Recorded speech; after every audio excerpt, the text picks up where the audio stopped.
We will continue to build this country, whether they like it, like the business, they not like it, no, this country need to be. You think we're going to carry complaint again? You think we'll carry complaint again? Anywhere I reach with fire, I will reply with fire. Yes. No, let me say something. Before I refuse to bring the war crime code here. Anything I say, I can't take it back. You know, it's a ball. I'm a beg. Yes, because he took what he said, but he can't take it back. When we're up to him, anything I say, I can't take it back. What you call mistake? Anything I say is not a mistake. I will never make a mistake anymore. If I say anything, I stay my mind. He says something and take it back. I'll be attacked. I can never say something and take it back. The day I say something and take it back, don't never respect me. You look at people causing point in the play, more than security threat, say security threat. Their president will have to face the full weight of the liberal people.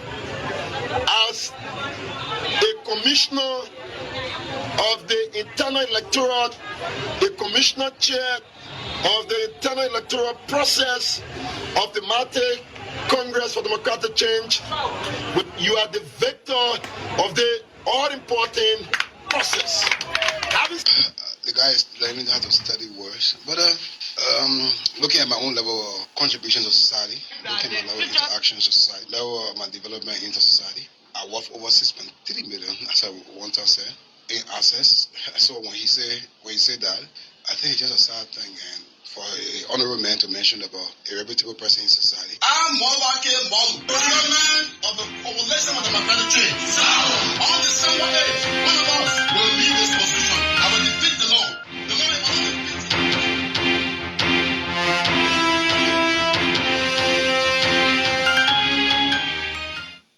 Good morning from the News Current Affairs Department here at Kool 91.9 Citycom Liberia Limited.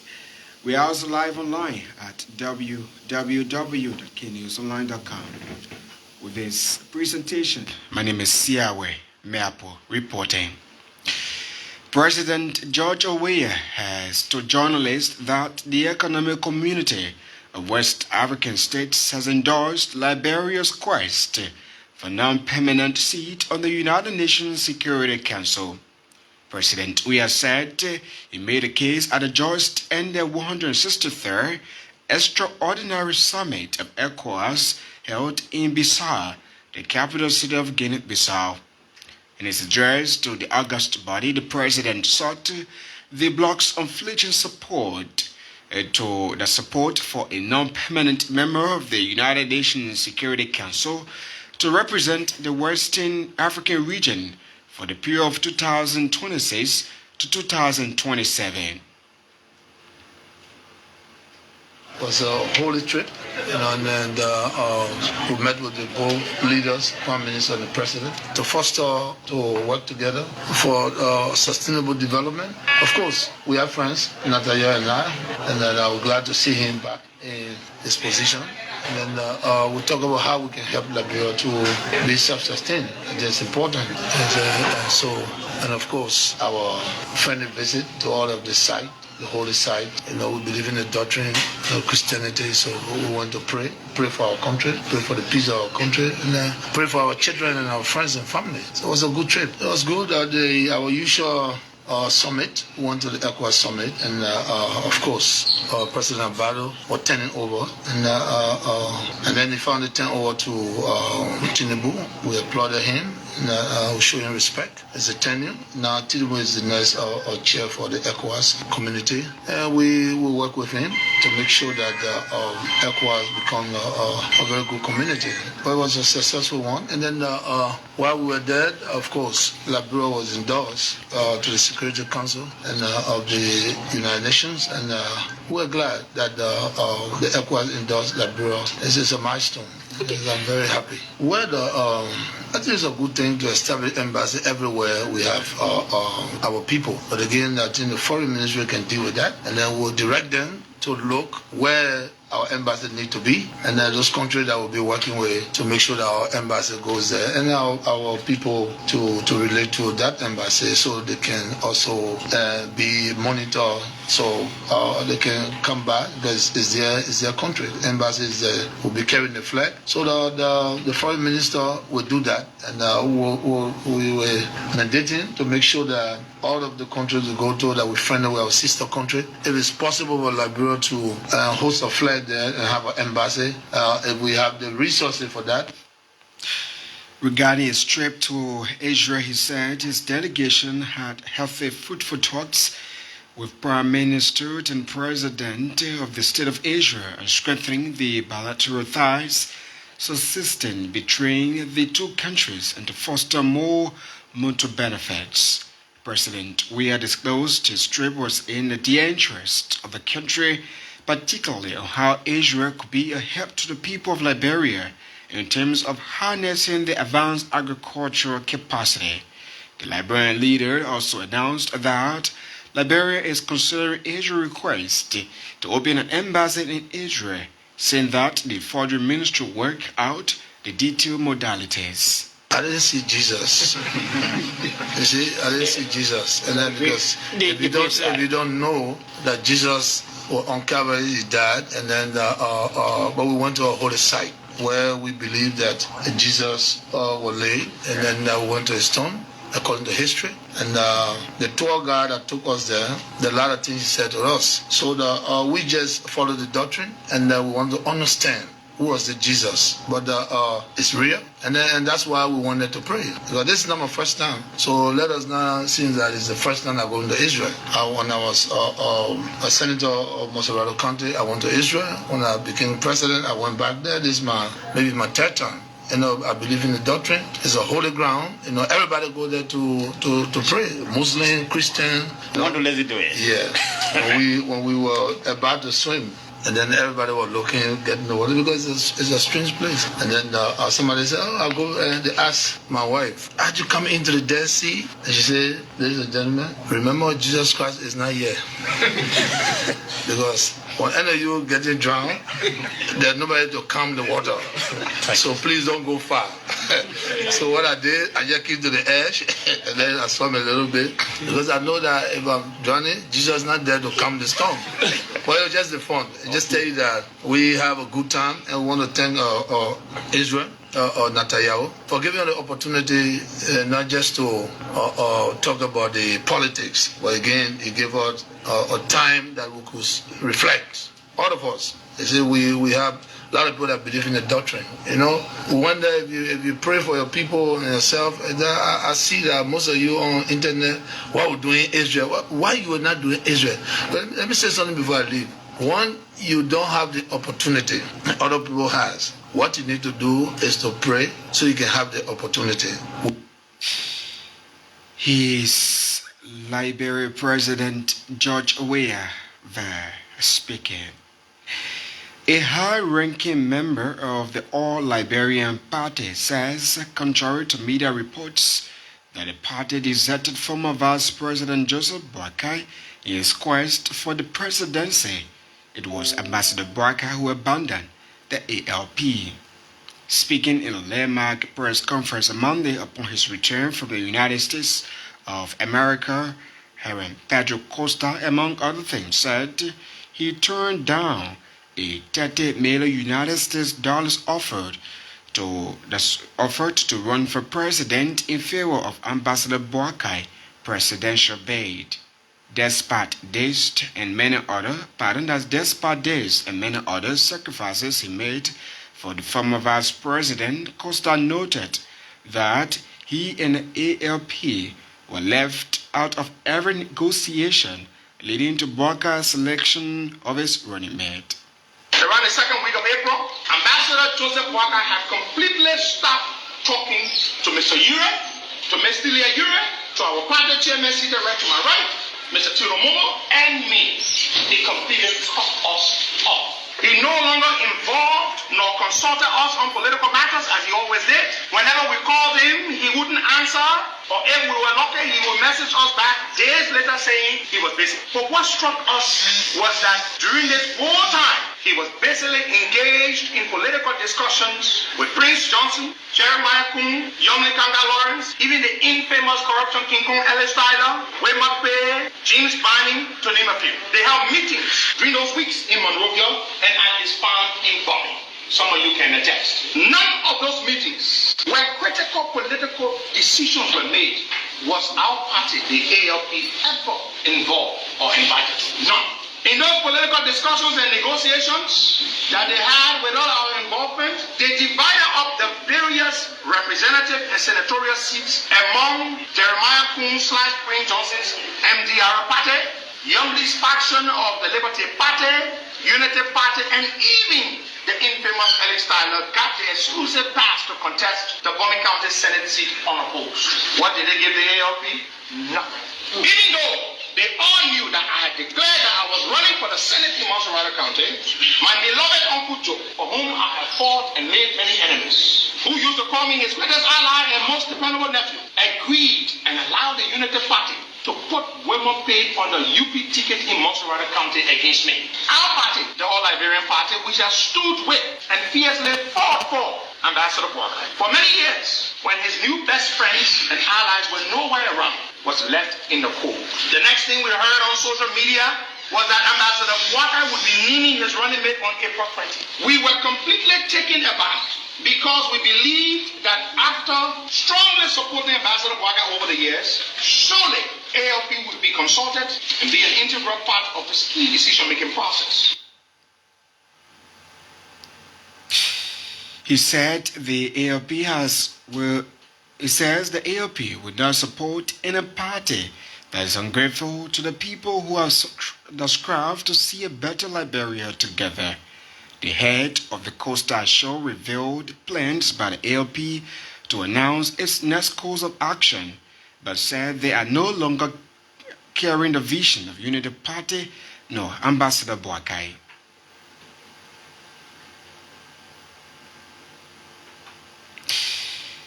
And now, in a related development, the administration of the Council of Patriots has expelled Heron Costa for soliciting bribes and misconduct. His suspension popped less than 24 hours after exposing private discussions between him and Joseph Boakai. A letter of expulsion signed by COP Secretary General Joseph Valai states that the decision followed a careful observation and investigation by the COP Disciplinary Committee. A letter padded as the communication note that the investigation determined that Costa's involvement in soliciting bribes and engaging in misconduct is a serious breach of the organization's code of conduct and ethical standards. According to the letter of expulsion, the investigation revealed substantial evidence that Costa has been involved in soliciting bribes from individuals or entities in exchange for political favors, undue advantages, or the manipulation of process within the organization. Meanwhile, Heron Costa is yet to officially comment to these claims.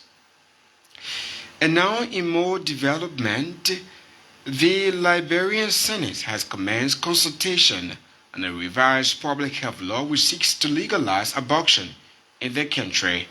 The revised public health law seeks to revise the 1976 health law on abortion to be permissible under the circumstances. These circumstances include, but not limited to, where the pregnancy poses a risk to the mother, pregnancy as a result of rape, as well as pregnancy resulting out of incest. The law was passed by the House of Representatives on July 21 last year and forwarded to the Liberian Senate for concurrence. However, in their first engagement with religious leaders, they criticized the act and called for repeal of the law. Only our religious traditions, but science and international law support the life of the unborn child. However, much they have been manipulated in recent times. We are particularly concerned at the way in which foreign governments and NGOs have been interfering in this process. It has been widely alleged that the government of Sweden, for example, has been a major player in this push for abortion. But we are Liberians, not Swedes. So should not our laws derive from our own people and our own values? Abortion is an attack on the unborn child, on mothers, and on society. The negative impact of abortion in many domains is clear. Not only does it end a life, in some countries 25% of all babies are killed by abortion, it causes mental health problems for the mother and causes breakdown of the family, the fundamental and natural unit of society, which must be protected. The abortion law we have seen is extremely radical and will be the most extreme abortion law on the continent of Africa. It will allow abortion to birth for vague psychological reasons, which can be interpreted in any way. It will allow abortion simply because the baby is a girl rather than a boy, and the mother consents to it. The proposed law does not make clear conscience protections for healthcare professions. It does not require painkiller to be given to the baby before it is aborted, even at a late stage. It allows children to get abortions without their parents knowing. Meanwhile, Reverend Gabriel Tukba, who spoke on behalf of the council, pointed out that abortion law is an attack on the life of unborn children. He is calling on the Liberia Senate to withdraw the bill, something the council said is not in standing with religion. This is completely different from allowing abortion on demand, as the public health bill threatens to do. It is also misleading to claim that this bill will only allow abortion to save the life of the mother. That is already legal.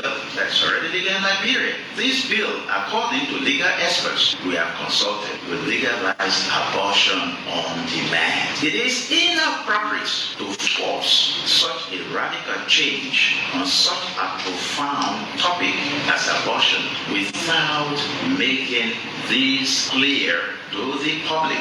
Most of our congregants throughout Liberia do not know abortion is being legalized. Most of them have never had a chance to have their voice heard.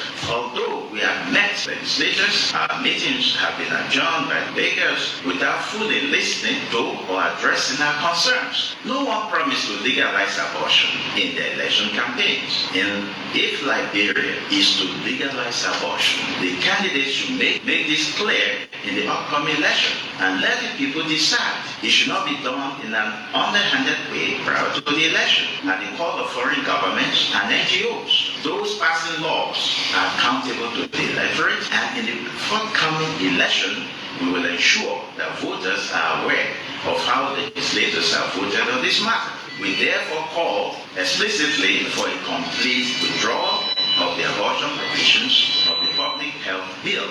Minor amendments, such as reducing the abortion limit to 18 weeks, will not fix this. Only a complete withdrawal of the abortion.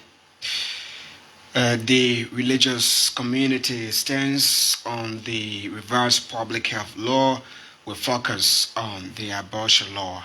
In the country, they're calling on the Liberian Senate to not concur because it's not in standing with the religious community. Any more development, the proprietor of Angie Dolo School of Refinement has underscored the need for the government of Liberia through the Ministry of Education to support private schools with academic materials as means of buttressing their effort. Madam Angie Dolo, speaking at the school first convocation program named Makabo Remashid's elementary build, that's electricity bill pattern, books for laboratory, among others, some materials needed to buttress private schools' efforts. She also wants attention to be given to science, technology, engineering, and mathematics of STEM education programs in the country. I'm a proprietor and IT principal. What I will need from the government or Ministry of Education to do for us is to help us with the school material. Like as you can see the building, actually our dream is to have an armchair, the marker blackboard. But nowadays we are running around looking for dusters. The children will be playing football with it. But with a marker blackboard, I don't think that will happen. And our dream is for the institution to grow. My only challenge is students. For now, I don't have really the required students. Then for this academic from the beginning, I have 105 students I will register. But the first time I decided to send them home for fees because there I get the finance to pay the teachers. And so when I send them home, the file that send home, the file with me at home. Any child with sector, I work for government to come in to help me with feeding academic material. Government to come in and help with academic material. You listen to the proprietor, that's the proprietor of the Andrew Dolo School of Refarming. That's Refarming there underscored the need for the government of Liberia through the Ministry of Education to support private schools with academic materials as means of buttressing their effort. Excuse me. In our more development, several residents of Coca-Cola factory community has been made homeless as a result of flood following heavy downpour of rain in the construction. They are now looking for refuge center after being made homeless as a result of the flooding. The residents, including children and elderly, are in search of refuge to some of their neighbors who are not affected by the flood. Speaking with K News, Madam Dorothy King, a resident of the community, attributed the cause of the flooding to some individuals who are in the constant habit of blocking drainages. Yesterday when I came from church, I could not recognize anywhere. Tall as I am, 6 feet, the water hold me almost to my breast. I walked in the water to come home to rescue my children. When I came, the whole place was flooded. I can't go to my neighbors can't come to me because the place was flooded. We had to clean on a banister that where we slept last night. There was no rescue area. Our next door neighbor, there, water in their houses. The church had the highest foundation. Water did enter. The other church behind here too, water enter. The cause is the drainages. Yes, anywhere that has a waterway, when the waterway is black, there's no way for the water to go. I'm going pretty close to 20 years here. Nothing. This place was barely swamp, that no one will even want to live here. We live here all this sun. The drainage, when there's a waterway and the waterway is black, nowhere for the water to go. The water will just be coming like, when the way they do the tag and be racing. That just how I was racing yesterday. All of my documents, even places that I went, they laid these, my brother, my pa, even my neighbor land here, that I took to Kakata to probate. I probated it and brother Friday. Everything damaged. I don't know how it will get dry. My community chairman is aware because he lives here. I have not heard from them. Right now, the situation here, the water, we were affected. Like for me, the cold yesterday, the children coughing, the other lady said her skin hot, the baby to the back, the mom slept in the cold. Now they not carry the baby to the hospital. But I want to tell Kool FM, thank you for coming to our aid. Not that stretching him, but when you see someone is dying, someone who goes there is a friend. I respect you people. We need medication because nowhere we can go now to say, we're leaving our homes to go and be relocated. We don't have anywhere to go. Speaking further, Madam Ken used to occasionally call on stakeholders to assist them open their drainages. And again, we want to beg Sir Joseph. Our area, it is true, this is a swammy area, but we've been here pretty close to 20 years. We have not experienced this. So we're calling on Sir Joseph for him to please help us. When the road too is open, you will see the water will follow the road and get out. But nothing of such. We are begging him to come to our aid. We all of our food and things that we got, the rice, the girl brought it, as she said, she took it from the other neighbor store, the other neighbor shop, brought it and dropped the rest down. They didn't know that water on the ground, the water feeling entering. The people to the back here, most of them, their food, their mattresses, including our here, I slept right on the banister last night. 0886 5763 02 0777 11 26 60. These are my number. Listen to Madam Kia. She's one of the floors veterans. They're speaking with K News. They're calling on authorities to intervene into the situation to recondition that drainage system in the area. If you're just joining us, you're listening to K News of 45 minutes of news here on Kool 91.9. We are also live online at www.knewsonline.com. You can follow our live Facebook page this morning and also share our live developments and leave your comments on the stories we follow here with me, Siaway, Miapue. And now in more development on the political scene, where the political leader of the opposition Unity Party says the party is ready to bring back real leadership and restore the hope of all Liberians if elected as president. Speaking on his first stop, Ambassador Boakan, on behalf of the rescue mission, lauded Liberians for their support towards the party. Ambassador Boakan said the owe Liberians a future after giving President George Weah the first 6 years to transform the livelihood of the people, but only to lend them hopelessness. Yet he is seeking another 6 years, something he said is not possible.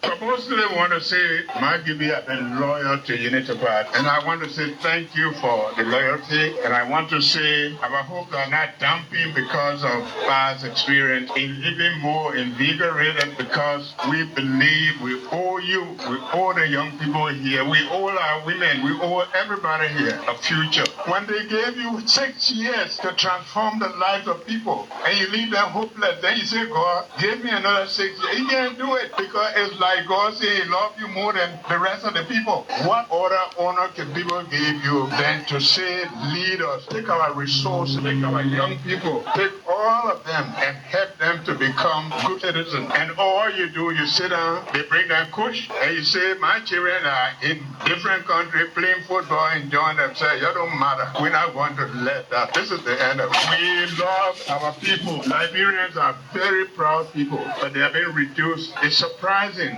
the resilience to see Liberians with all the difficult minds. They can say worship, they can say have hope, and that's the hope we want to restore. Miapue is one of the blessed countries. You got Firestone. We are already working that BWI will become one of the most important technical institutions in this country. Are you happier now than you were 6 years ago?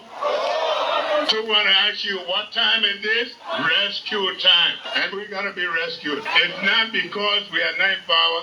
We are doing a lot already so that by the time we start, you will see light in darkness. Because it's a burden to have a country, to see your young people, all of them dragged down to nothing, hopeless. Finish school, they can't work.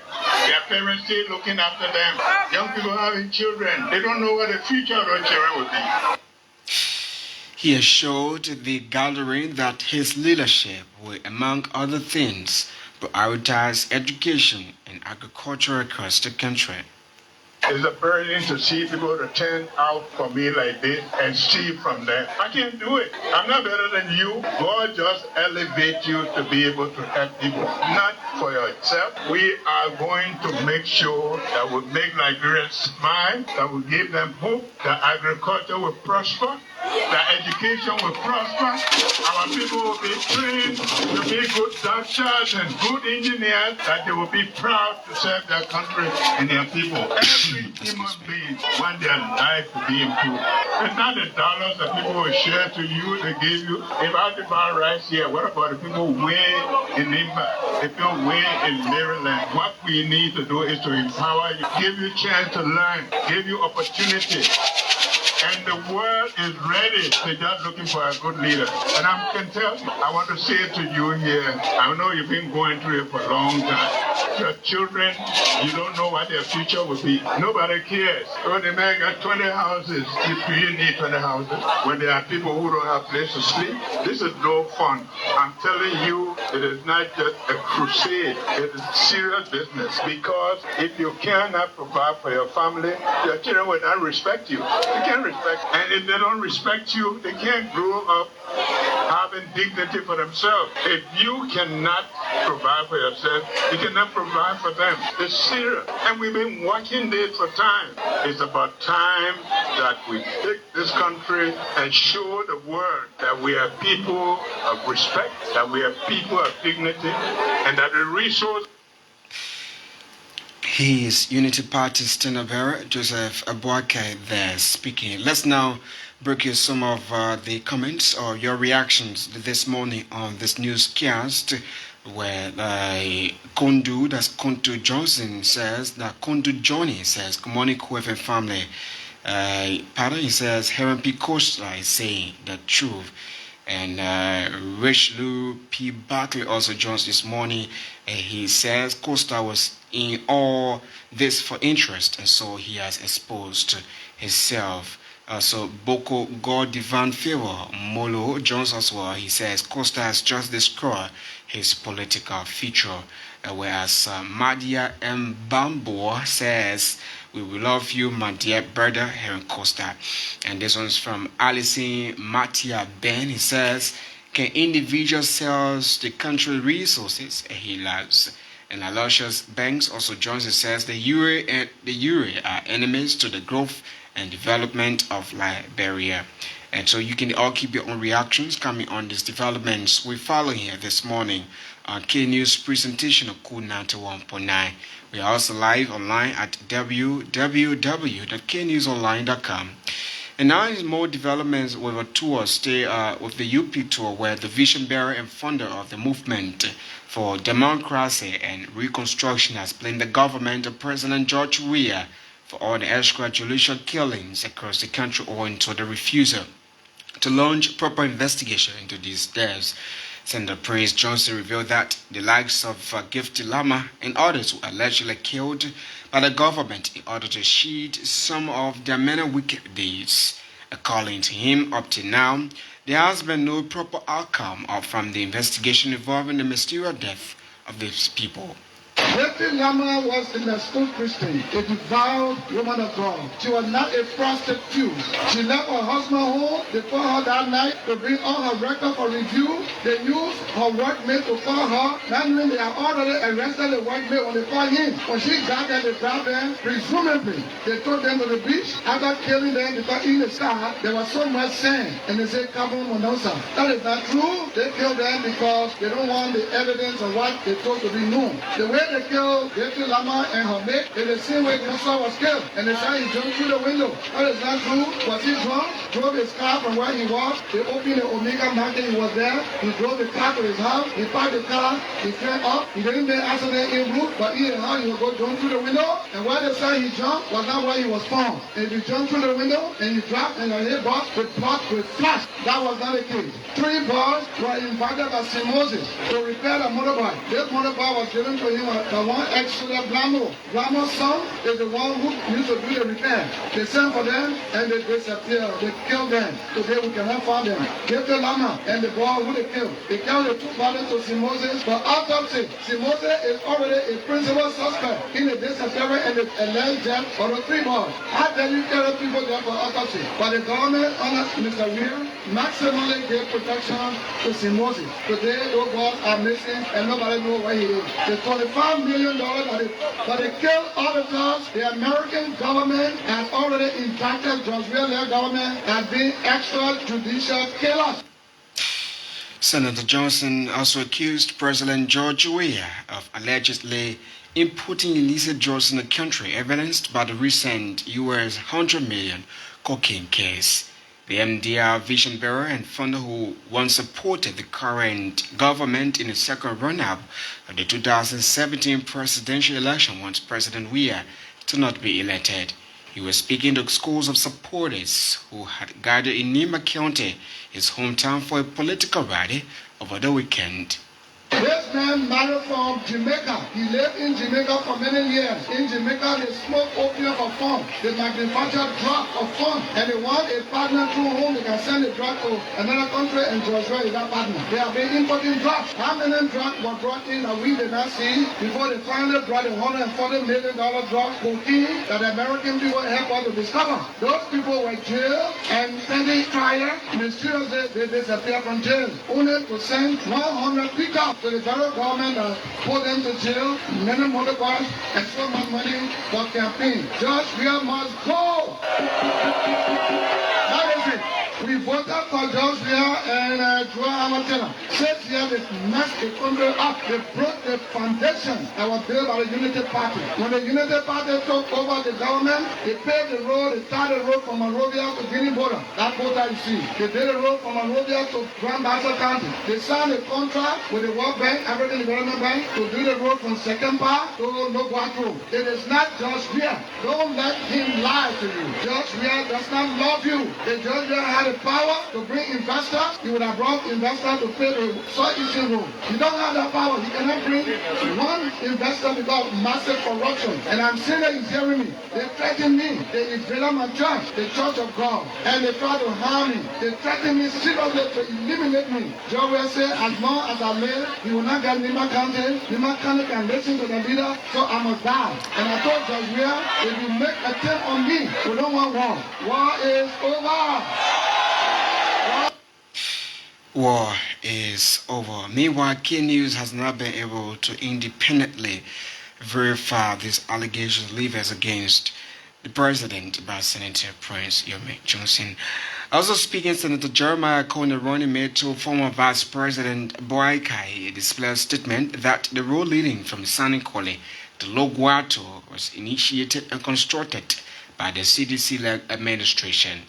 The UP Vice Tenabero and Nima County Senator explained that the 48-kilometer road project report was written by him in collaboration with Bond County District 2 Representative and now Senator Prince Moi.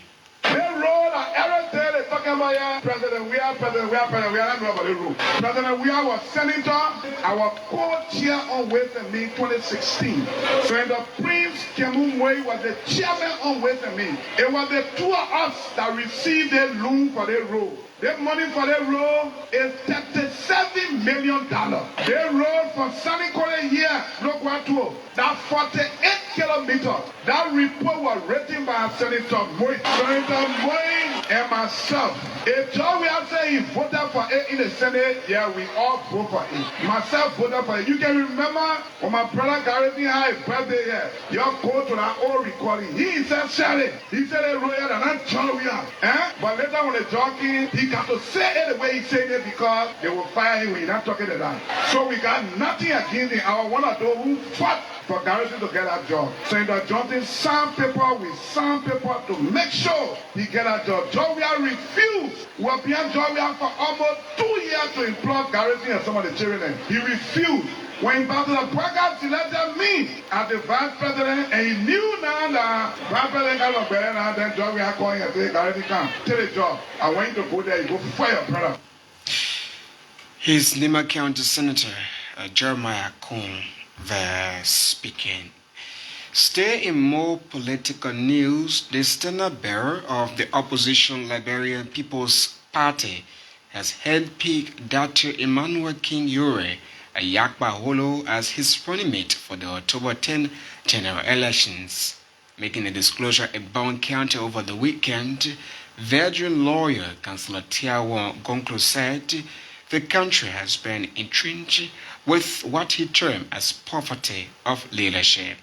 He assured the citizens of Liberia during the naming ceremony that the suffering for better leadership is now over, saying he and his team have come to redeem the country.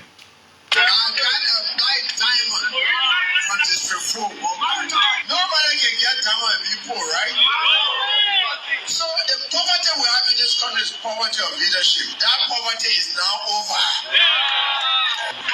Light diamond can perform more wonders than the clean diamond that you know. Today, my people of Bond County, members of the Liberian People's Party, the entire people of Liberia, from Cape Town to the Bahamas, everywhere I'm going in this country, I've gone to 327,000 everywhere I've gone to. Who will be your running mate? I say, I'm praying to God. Please, and have the greatest honor to present to the Liberian people, Dr. Emmanuel. And you know the meaning of Emmanuel in the Bible? King Yuri. Yapablo.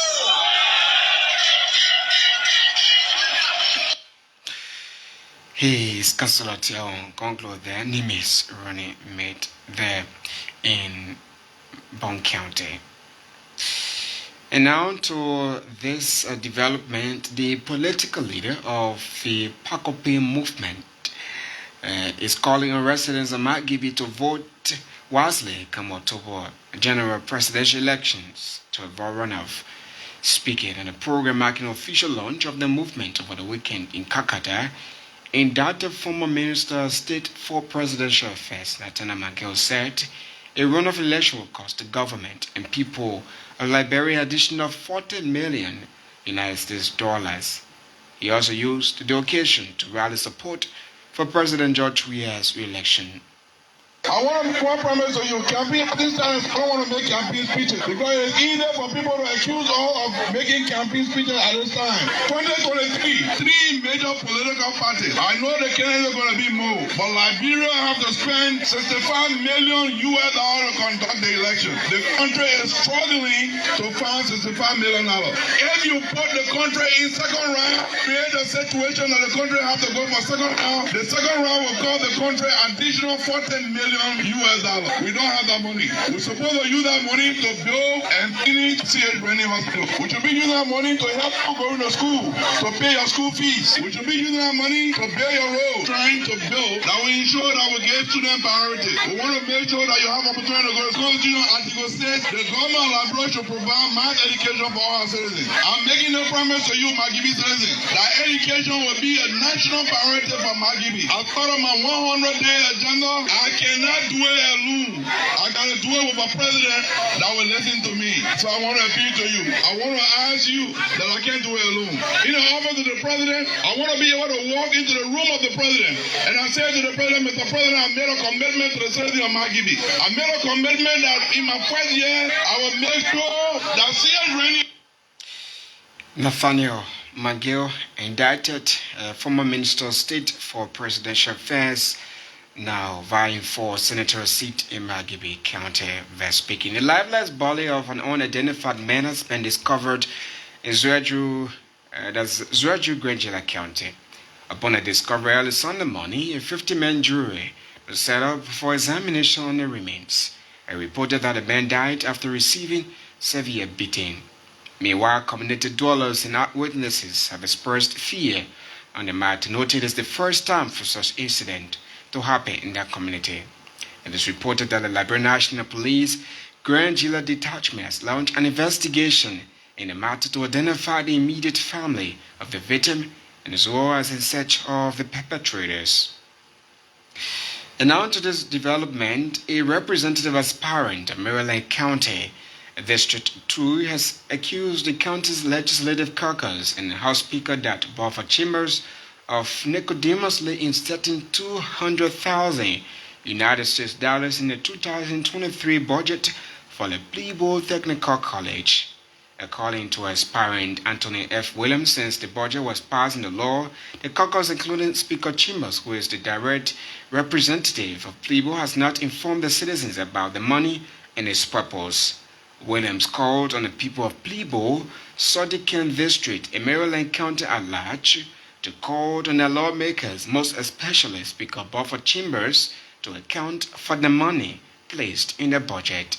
I will give one budget analysis for one education institution. So I came across page 450 under the national budget 2023, the money the government using right now. My agent ran straight on Plebo Technical College, $200,000 transfer 2023 to Plebo Technical College. So I asked myself, I said, well, I went back, I started reading, I read it, and he honored it. I said, okay, let me just see. If the thing gets transferred no more, because once they attack no more, they immediately already transfer it to Tuition. And when I see the transfer code, 26, 23, that the transfer code, no more there. So I started wondering, I said, well, how come? So which part of Plebo they get in Plebo Tech?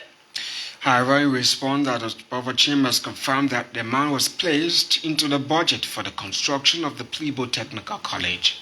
I was accused of taking out $200,000 in tenants of technical college in Plebo Solokan District. I will say that the money that is enshrined in the budget is intended to build a technical school in Plibo Soloke district that should happen in Jiritabo. You understand? Again, I repeat, the money in the budget intended for technical school in Plibo Soloke district is there in the budget intended for Jiritabo. The issue of government is a collective action of people. I will not say that Plibo deserve at this time more than one vocational school by government, because government has money and must spend money expeditiously. So the need now, not the want, but the need now is the act of building a post-secondary school or trade school or vocational school. He is House Speaker Dr. Bofo Chimers there speaking. And briefly away from Liberia this morning, Tunisia authorities have suspended the salary payment of 17,000 teachers and sacked 350 school principals. The move affects nearly a third of the country's primary school teachers and follows widespread recent protests by education staff across the country. These protests include refusing to hand in school grades of pupils. The Tunisian government has insisted that their economic problems mean the teachers' pay demands are unfollowable. Tunisia is facing high inflation, rising unemployment, and severe shortages of some staple foods. And that does it for K News at 6, production of the News Current Affairs Department here at Kool 91.9. For more news, you can log on to www.knewsonline.com. Emmanuel To along with TFL School, Silent Control Camera, and our voice, respectively. Many thanks for following. My name is Siaway, Miapue. Good morning from Liberia.